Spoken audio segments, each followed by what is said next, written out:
armies faced each other while languishing in ditches dignified in military reports as trenches.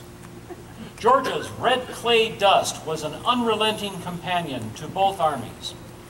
It was in your hair, it was in your water, it was in your food, your eyes, your teeth, and your clothes. The lack of rain assured its miserable presence. To be a member of either army meant that you woke up each day with but one requirement for the job: kill the fella on the other side. Simple enough. Both sides were desperate to do this, but for very different reasons. For the men wearing blue, it meant taking the last rebel bastion in the Deep South. Atlanta, Georgia, was the final railhead and supply depot this side of the Atlantic Ocean. It was the only remaining lifeline from Richmond to the rest of the Confederacy.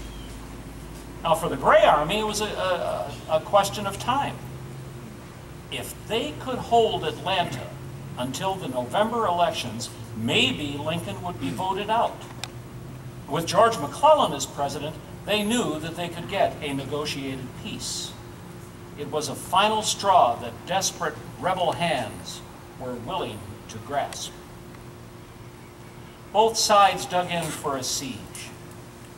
The dance of death proceeded on a daily basis as they sniped at each other. To raise your head above either trench line meant certain death.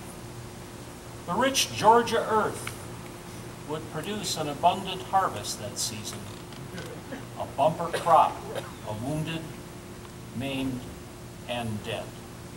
And then, suddenly, something happened to bring it all to an abrupt halt.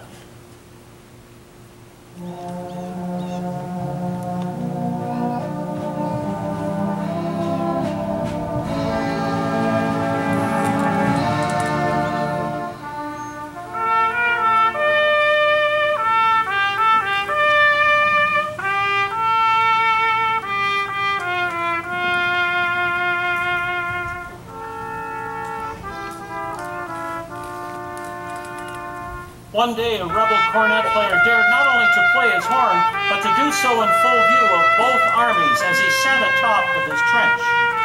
Both sides stopped shooting. The initial flush of astonishment gave way to admiration and respect, not only for his bravery, but his musicianship.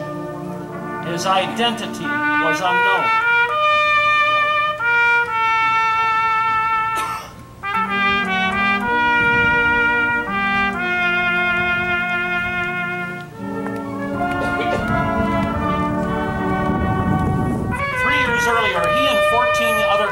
Had been assigned as the band of Schoeff's Battalion, Georgia Volunteer Infantry. And now, he was all that was left. As he played, the guns fell silent. The men began to emerge from their trenches. They sat or stood in full view of their foes, listening silently and respectfully.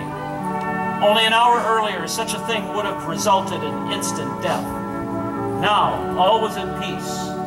Classical airs, love songs, dance tunes, and hymns all came ringing from that battered bell of that silver horn. Keep on playing, Johnny.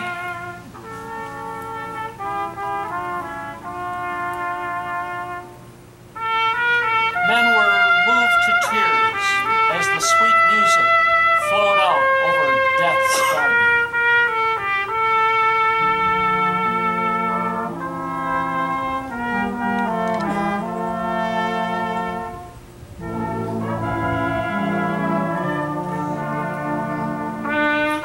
Every day, he became a celebrity.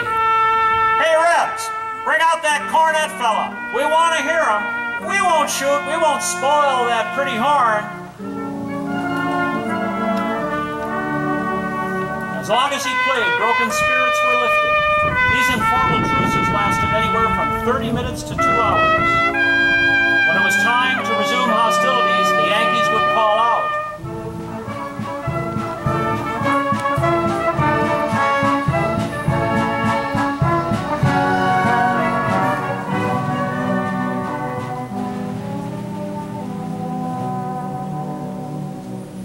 We're going to start shooting now. You get down and take care of yourself. We don't want you killed. Thanks, old fellow. We sure do love your horn. Keep up the good work and stay down. Don't you get yourself killed.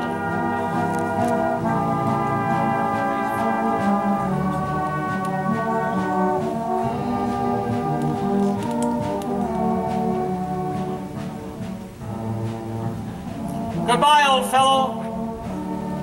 Thank you. And God bless you.